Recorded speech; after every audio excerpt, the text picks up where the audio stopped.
Imagine paying a stranger $2 million just to drive down your own street. Not because he built the road, not because he owns the land beneath it, but because he has a gun and you don't. Because he stood at the end of your street one morning and said, "From now on, this costs you," and there was nothing you could do about it. That sounds like a story from some forgotten medieval kingdom, doesn't it?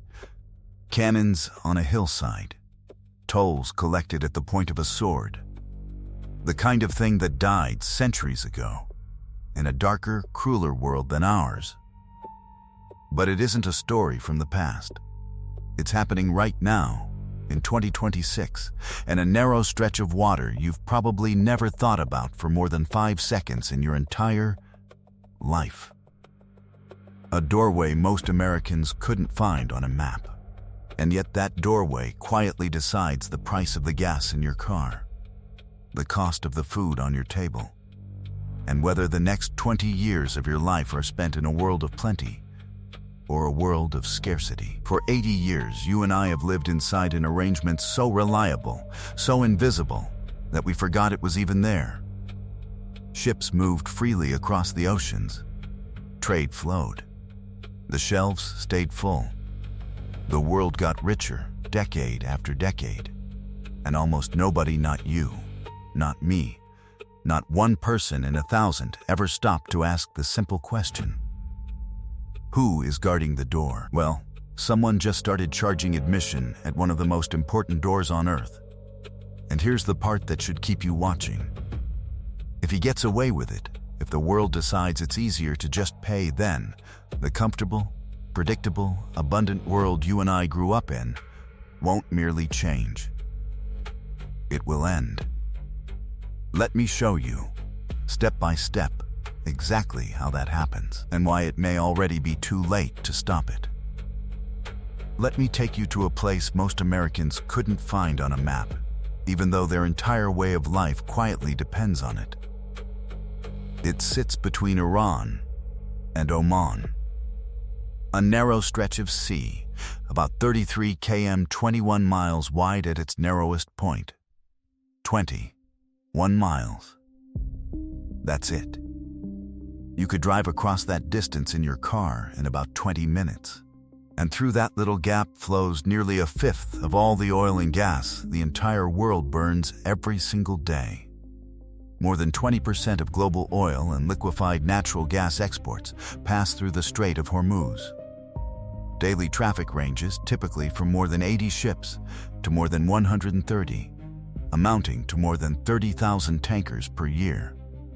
Brunch Encyclopedia Britannica: 30,000 tankers a year, each one of the big ones carrying more than 1 million barrels of crude. Saudi Arabia, Kuwait, Iraq, Qatar, the United Arab Emirates. Every drop they sell to the planet has to squeeze through that single doorway. And here's the cruelest part of the geography. Very few alternative options exist to move oil out of the strait if it is closed. There is no back road, no detour, no other way out. Lock that one door, and the Gulf chokes. U.S. Energy Information Administration. Now, here's the thing I really need you to understand, because the entire story hangs on it. For your whole life, your entire adult life, that doorway was free. Nobody owned it. Nobody charged for it. A tanker captain from Greece, from Japan, from India could sail right through without paying a single dollar, without asking permission, without lying awake at night wondering if his ship would come home. That wasn't luck. That wasn't some quirk of nature. That was the rule of the modern world. It was written into international law. Yes, but it was really enforced by something far more concrete than any law. It was enforced by the United States Navy. Think about how genuinely strange that is when you step back and look at it. For almost all of human history, if you wanted to move your goods past somebody else's coastline, you paid them. Or you fought them. Whoever held the narrow water held a blade against the throat of everyone who needed to pass. That was the natural order of things, not the exception, the rule. For 3,000 years. And then America came along after the Second World War, with the only navy left standing on Earth, and made a different choice. America said, not anymore. The seas are open. The seas are free. And we will spend our blood and our treasure making sure they stay that way, for everyone. For our friends. Even for our rivals. You and I grew up inside that promise without ever once noticing it was there. The cheap goods at the store. The shelves that never went empty. The gas station on every corner. The price posted in numbers we complained about but never truly feared. None of that falls out of the sky, my friend. All of it rides on ships. And those ships moved freely, safely, cheaply. Because one navy, our navy, had decided the oceans belonged to all of humanity and stood watch over them year after year, war or no war. It might be the single most generous thing any superpower has ever done in the history of the world. But don't mistake it for charity. It was also the smartest, most self-interested thing we ever did. Because a world that trades freely is a world that grows rich together, and we grew richest of all. We sat at the head of the table. Every other nation could pour its money into factories and schools and trade instead of warships, because America was guarding the water for them. One of the first missions of the U.S. Navy following independence was to protect U.S. commercial vessels in the Atlantic and the Mediterranean from maritime threats. Free trade, protected by American steel, became the engine of the modern age. Ix and this particular doorway, Hormuz, has always been the most dangerous test of that promise. Because of where it sits. The shipping lanes run mostly through Omani waters, partly through Iranian waters, but the whole arrangement was held together by international law and the quiet certainty that America would keep it open.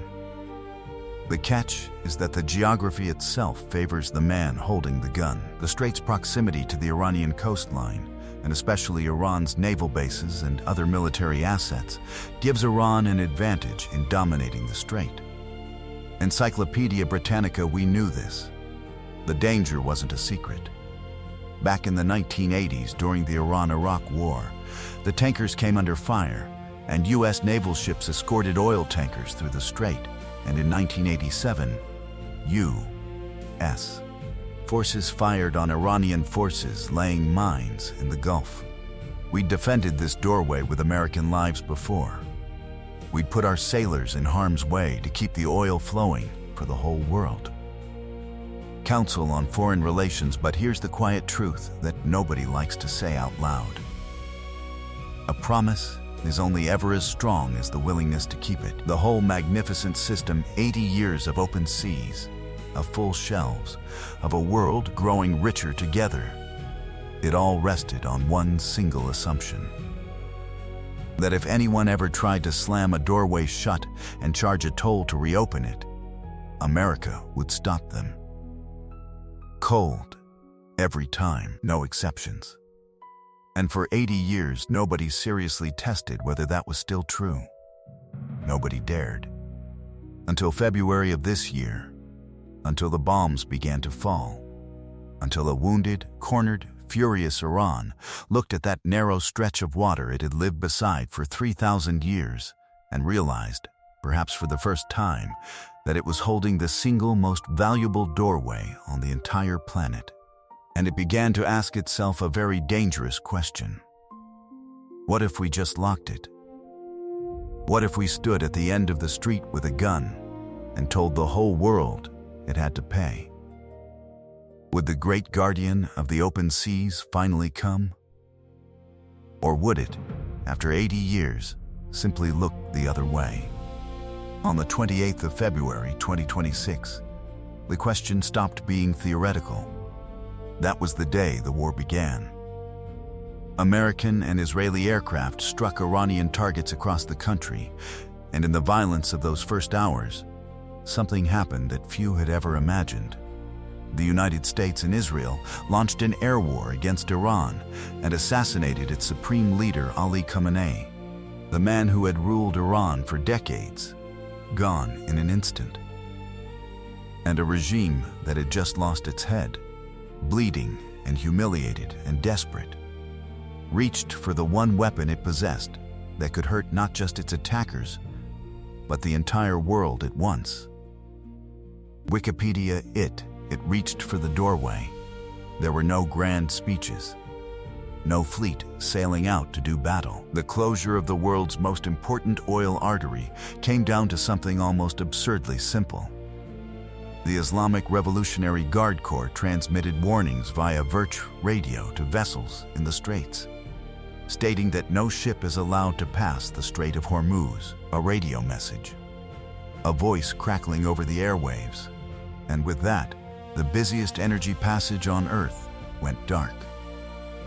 Wikipedia now, you would think I certainly would have thought that the most powerful navy in the history of mankind would simply brush that aside. A few words over the radio against the United States Fifth Fleet? It shouldn't even be a contest. And America did try. On 19 March 2026, the United States began an aerial campaign against Iranian targets to reopen the Strait of Hormuz. American and Israeli warplanes hammered Iranian boats and drones day after day, trying to pry that doorway back open by force.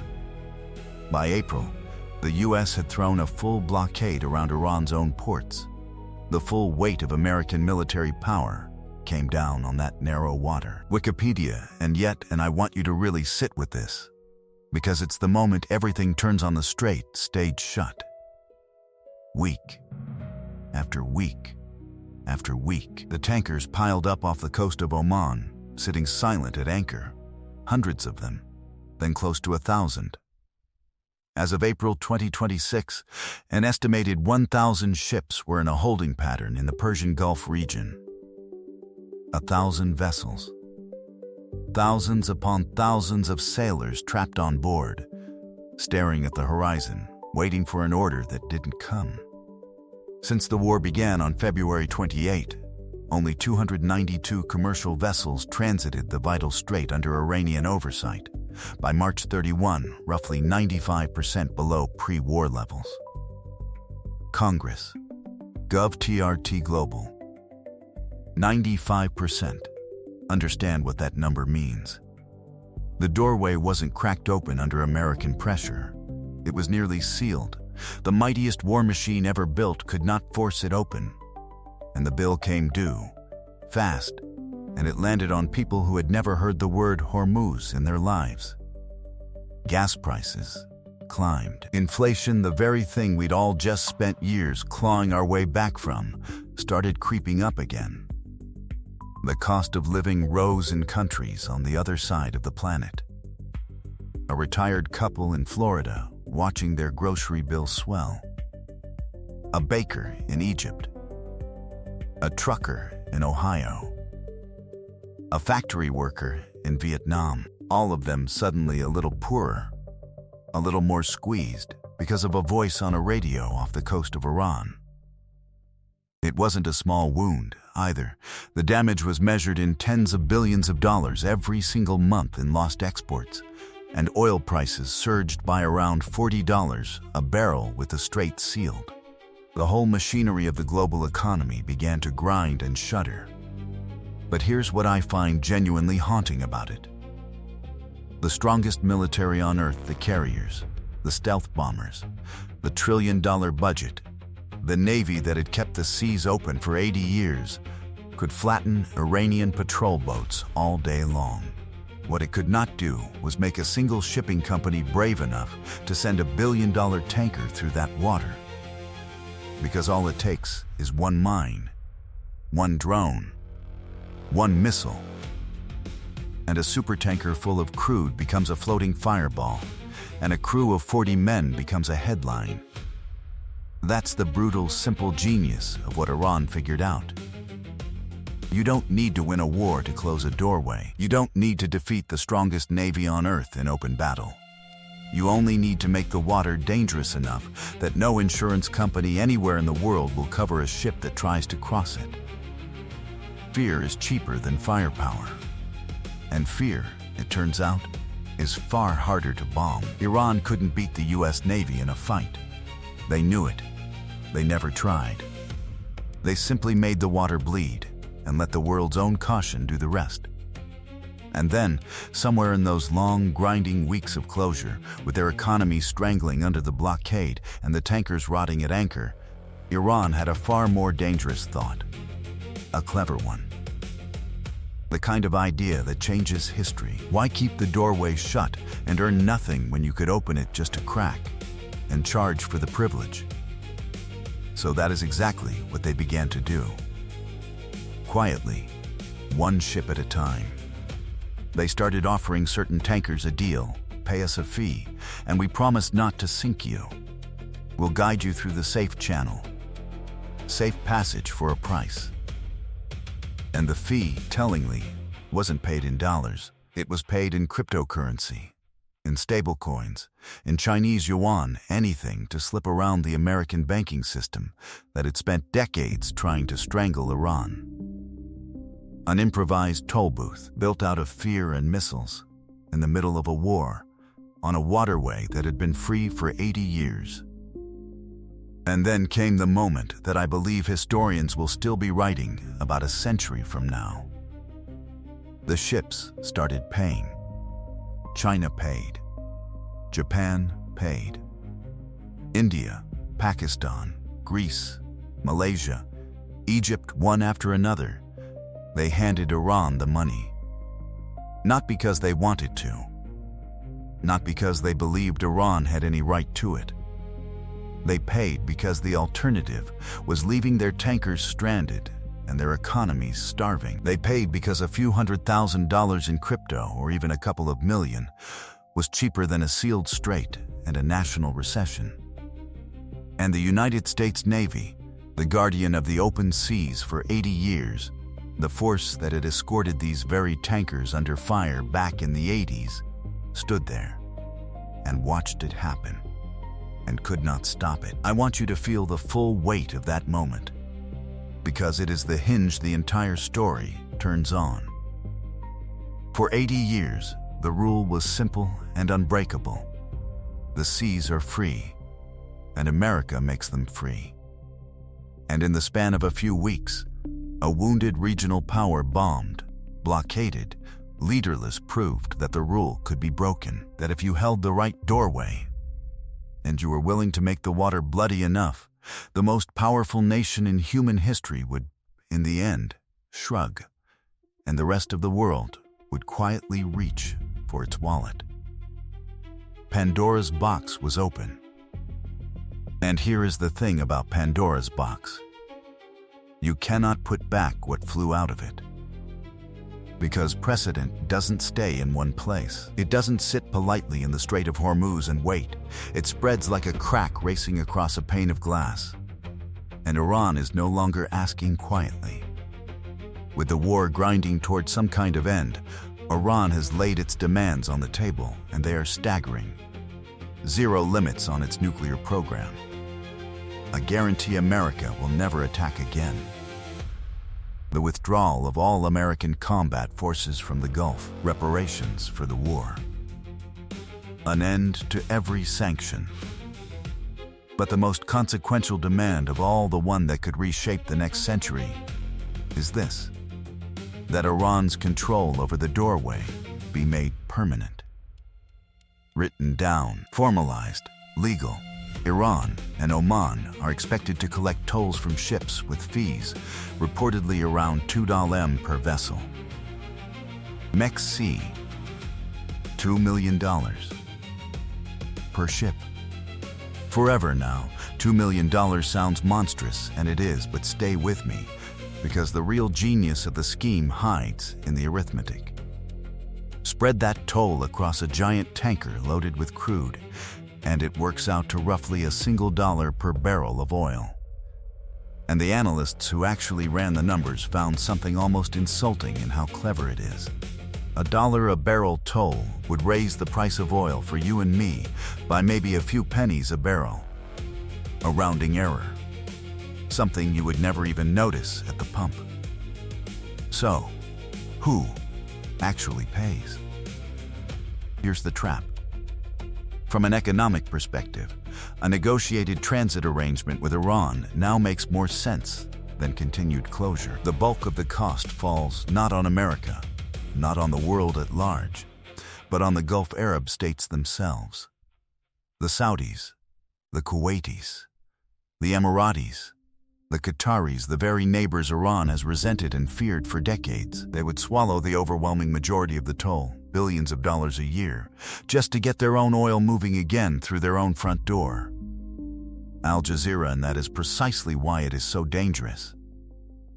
Because compared to the alternative, a sealed strait costing the Gulf tens of billions a month, oil spiking $40 a barrel, inflation surging across the entire planet, a global recession, a modest little toll starts to look almost reasonable, almost sensible, almost like a bargain.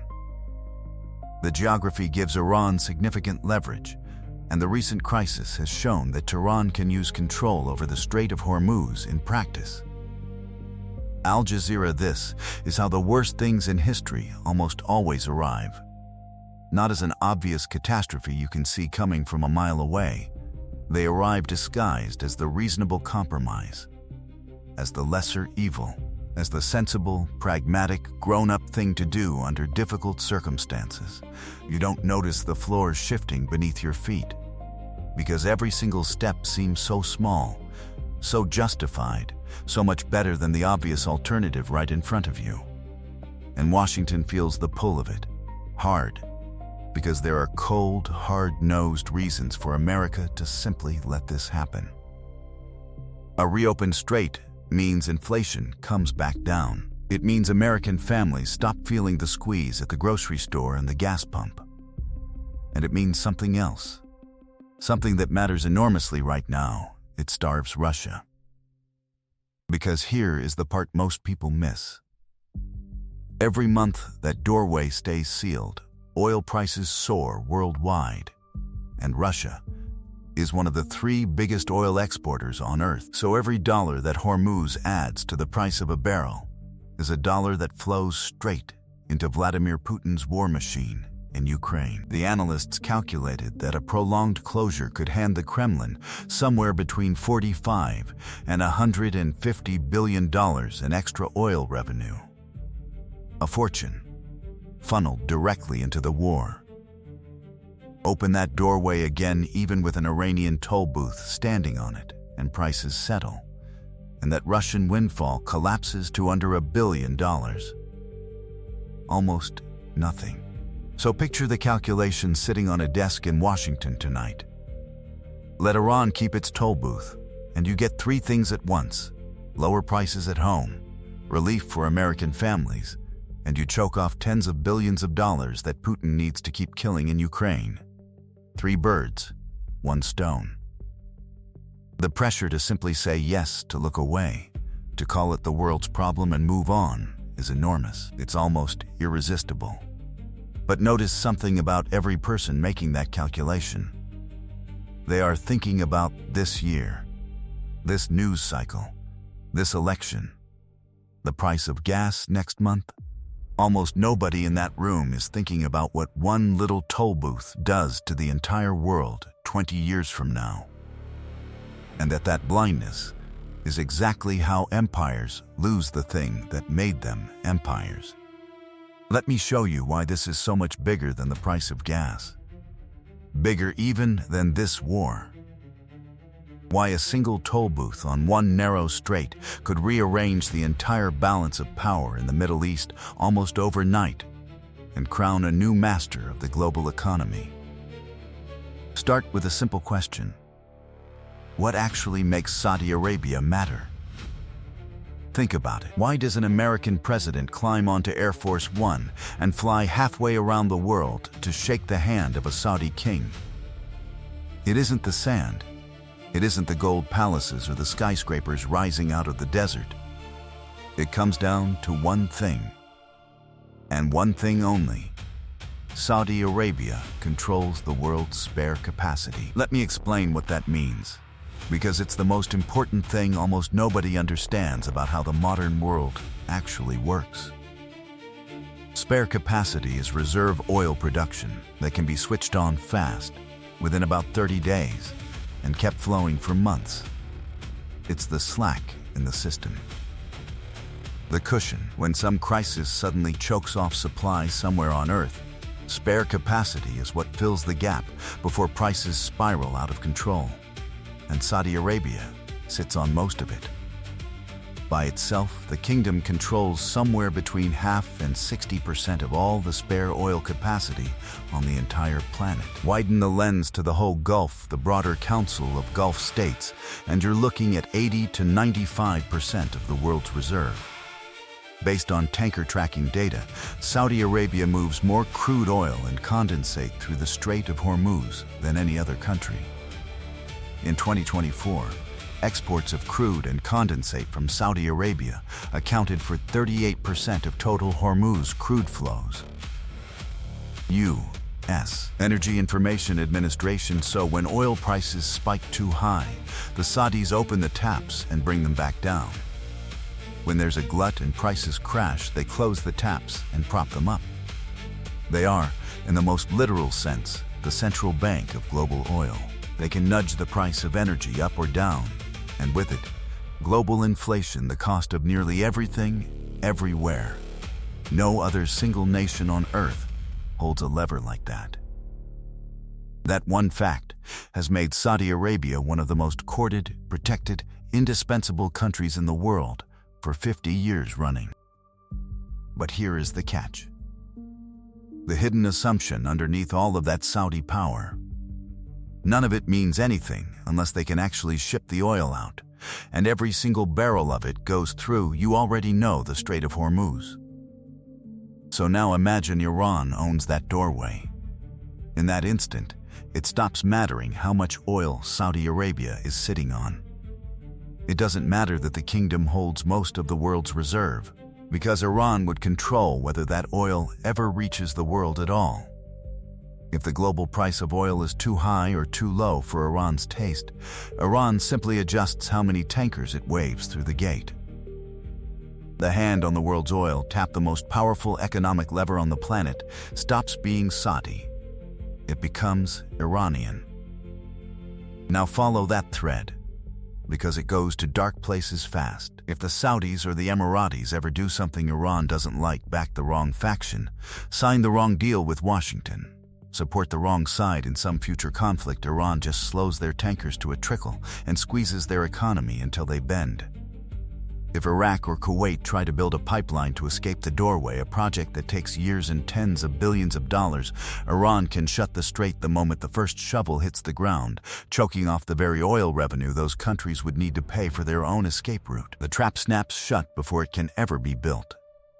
In one stroke, Iran goes from a battered, sanctioned, bombed-out regime crawling out of a war to the master of the Persian Gulf. The king of the tap.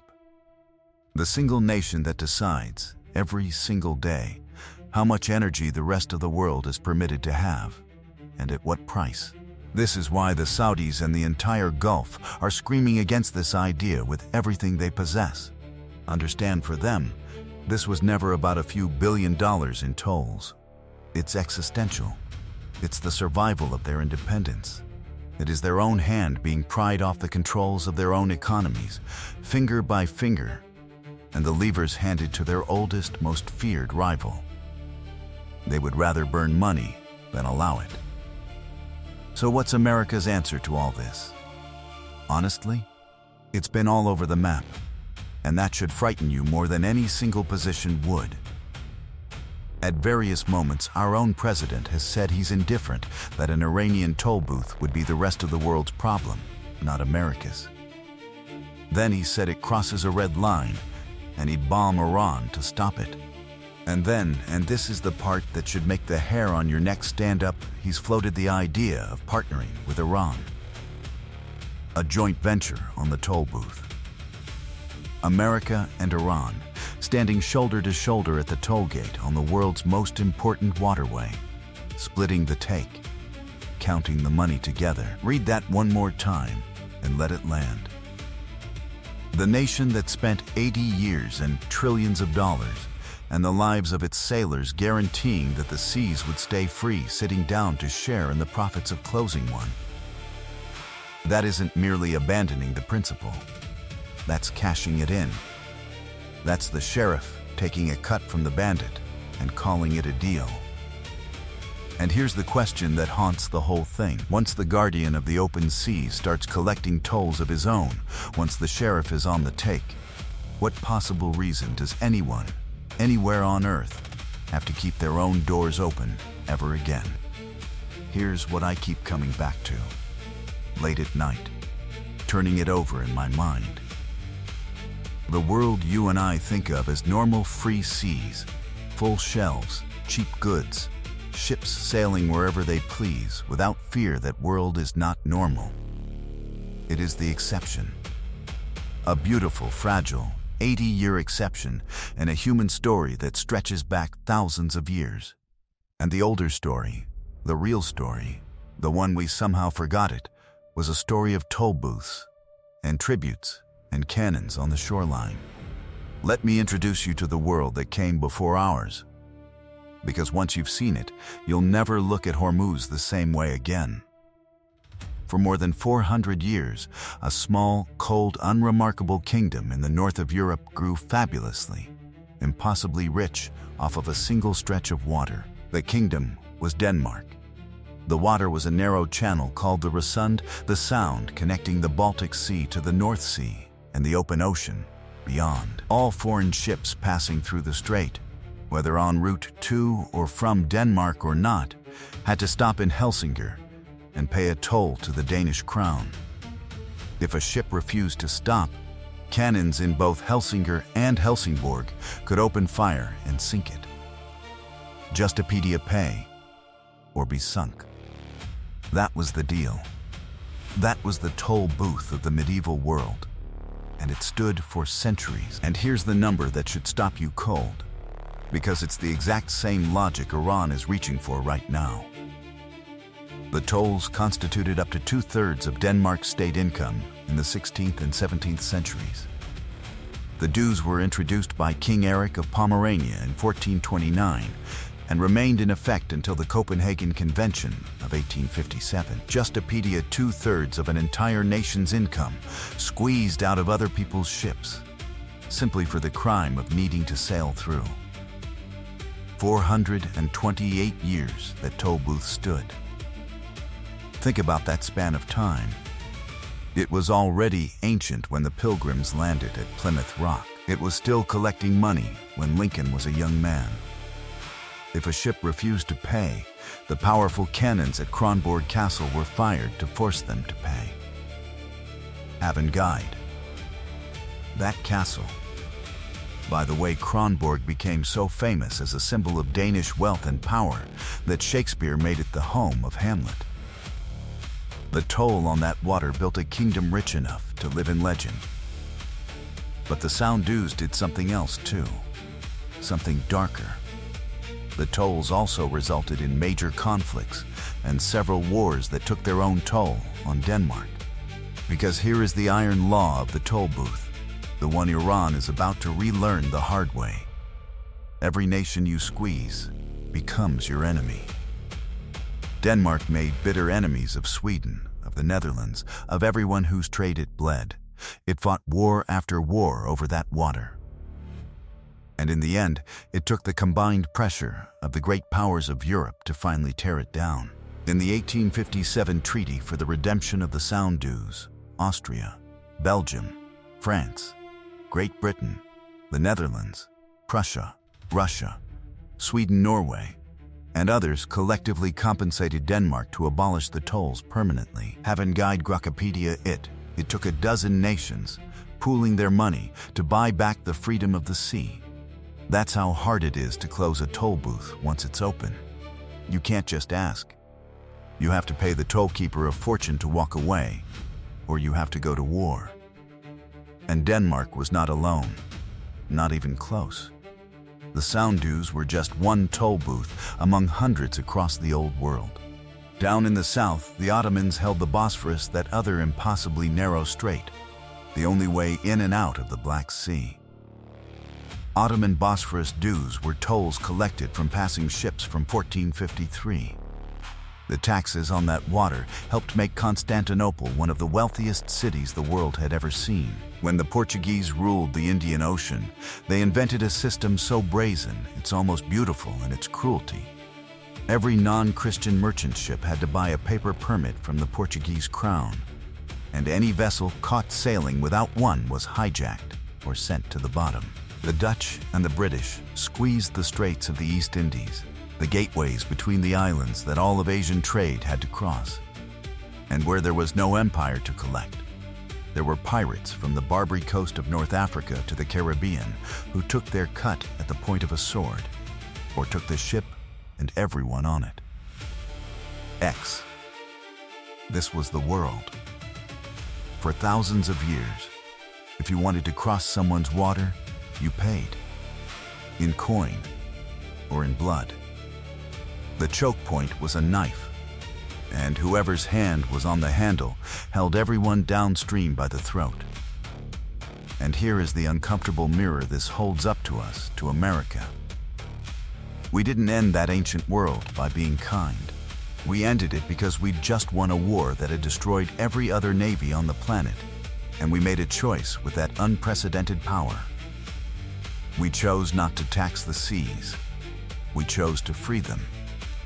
To guarantee, with American steel and American sailors, that nobody, no empire, no kingdom, no pirate, no regime could ever set up a toll booth on the open water again. And it cost us.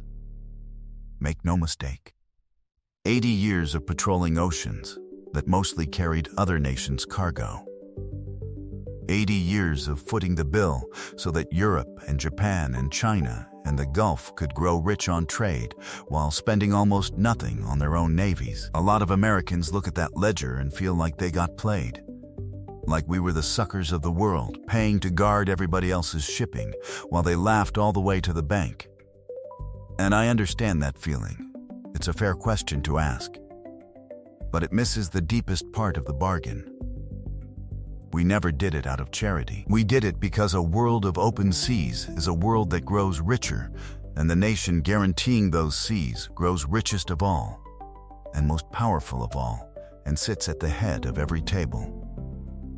The cheap television in your living room. The full pharmacy down the street. The job that depends on parts flowing in from 6 different countries without a single toll booth in the way. All of it rests on that one quiet, invisible promise that the doors stay open. Now think about what happens the day that promise breaks. The day Iran's toll booth becomes legal. Becomes normal. Becomes precedent. Because precedent, my friend, is contagious. If Iran can put a toll on Hormuz, then why not Denmark again, on the Russian oil flowing out of the Baltic? Why not Turkey, charging real money through the Bosphorus like it did for 500 years? Why not Egypt? Why not Panama? Why not the dozen straits across Indonesia that China and Japan have no way to avoid? One toll booth never stays one toll booth. It is the first crack in the glass, and cracks in glass and in world orders do not heal. They spread. If you've made it this far into the video with me, I want to take one quick second and ask you something. If any of this is changing the way you see the world, even a little, do me a favor and subscribe to the channel. Stick around. We dig into stories like this one every single day. The stories that actually move the ground beneath our feet, while the headlines stay busy looking the other way. That's the whole reason this place exists. And if you're someone who spent 40, 50, 60 years watching this world change, who remembers when a gallon of gas cost a different number, who remembers a different kind of country, then you are exactly the person I make these for. So consider this a handshake. Pull up a chair. Stay a while. there's a lot more to talk about. Now back to that crack in the glass. Because I want you to watch it spread. In slow motion. It won't happen all at once. That's the thing nobody understands about the end of an era. It doesn't arrive with a bang, or a headline, or a date you'll circle on a calendar. It arrives as a long, quiet series of perfectly reasonable decisions, each one sensible on its own, each one defensible, that add up, year by year, to a world that nobody actually chose. Watch how it goes. First, Iran gets its toll. The world grumbles and pays, because paying is cheaper than the alternative. A year passes, then two. Nothing collapses. The sky doesn't fall. And people start to say, see, it wasn't so bad. We worried over nothing. And that right there is the most dangerous moment of all. Because the principle is already dead, and nobody noticed it die. Then Iran squeezes a little harder. A higher fee. A new condition. A tanker held up at the gate to make a political point to Saudi Arabia. And the world pays that too, because the precedent is already set. And the line was already crossed. And what's one more inch when you've already given the mile? Then Denmark looks at the Russian oil pouring through its waters and does the arithmetic. And the arithmetic is seductive. Roughly 60% of Russia's seaborne crude has to pass through the Danish Straits. There's no way around it for the big tankers. $1 a barrel, just like Iran. And Denmark could pull in well over $1 billion a year, paid almost entirely by Russia. A country Denmark and all of Europe already consider an enemy. No new taxes on its own citizens, just a toll on its adversary. And with Hormuz standing there as the precedent, who exactly could tell them no? They did it for 400 years before. The cannons of Kronborg are a museum now. But the idea behind them never really died. Then Turkey wriggles free of the old treaty that caps its fees through the Bosphorus and starts charging like it's 1453 again. Then the nations crowding the mouth of the Red Sea, where the Houthis have already shown the whole world they'll fire on commercial shipping for a cause. Then Canada, claiming the Arctic Passage that's opening wider every year as the ice retreats. Then the Straits of Southeast Asia, where Japan and South Korea and China have nowhere else on Earth to sail. Each toll booth, on its own, will seem almost fair, almost justified, almost reasonable. Together, they are the slow strangulation of the very thing that made the modern world rich.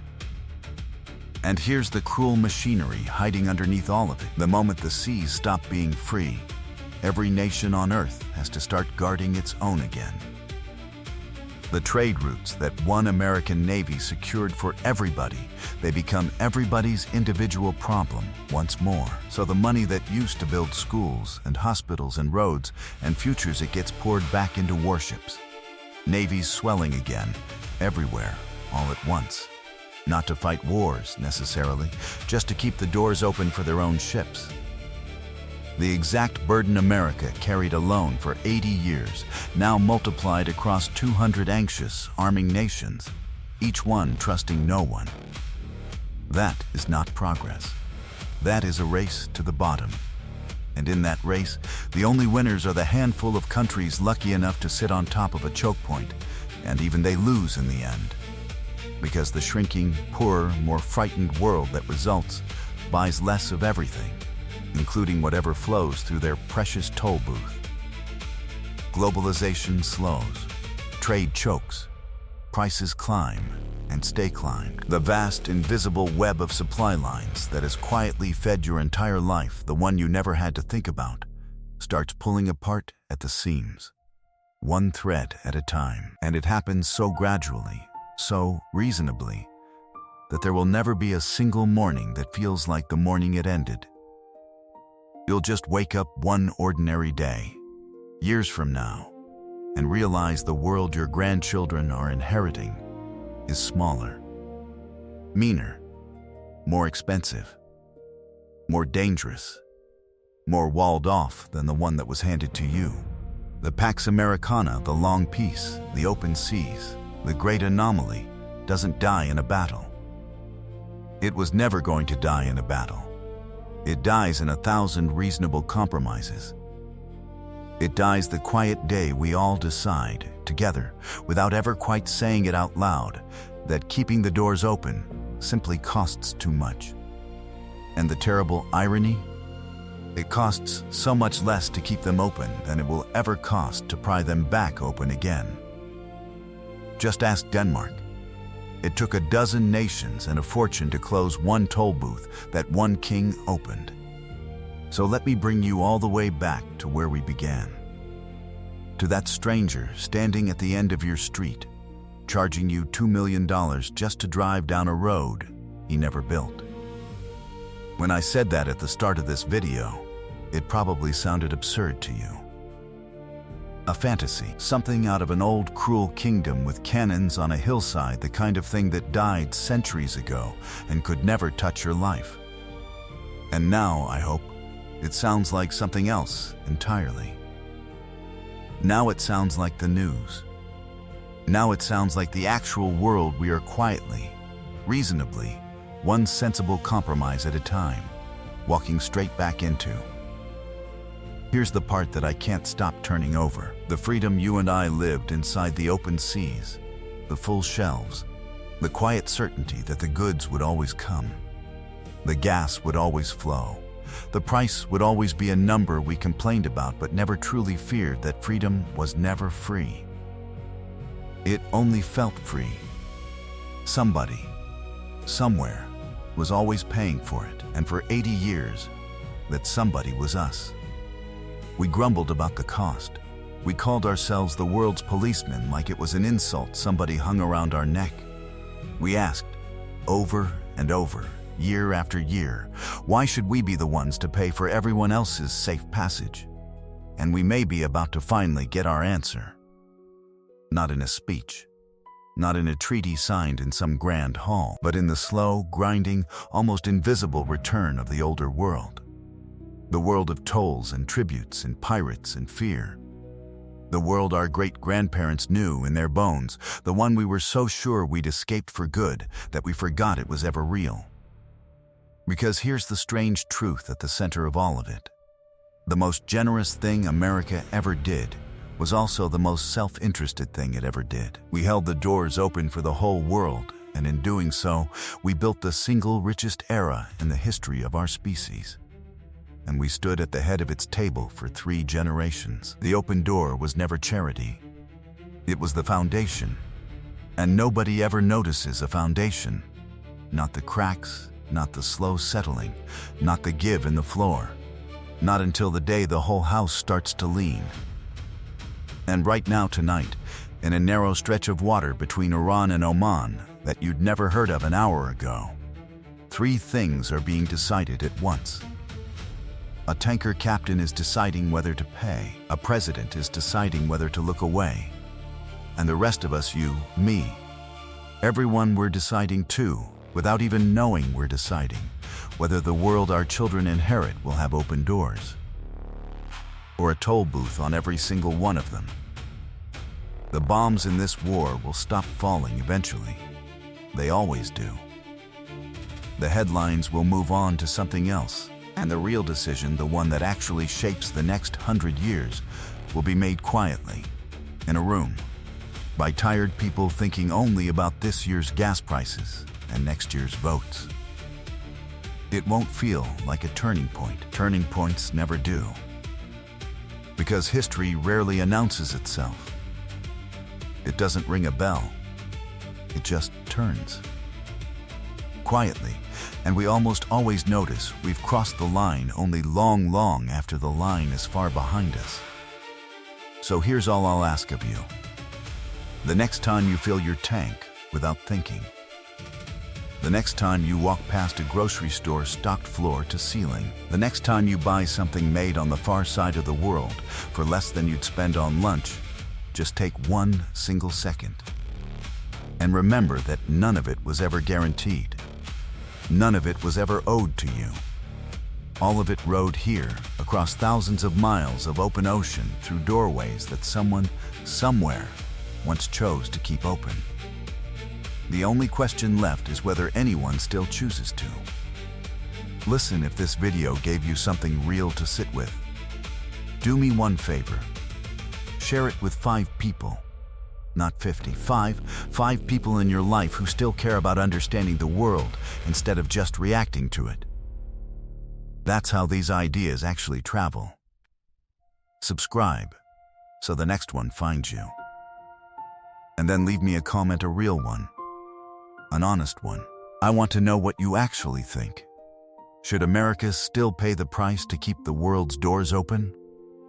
Or is it finally, after 80 years, time to let go and let the world fend for itself? There's no easy answer, and I want to hear yours. And while you're down there, tell me what you want me to break down next. I read every single one of them because the conversation, like the sea, only stays open as long as we keep it open. I'll see you in the next one.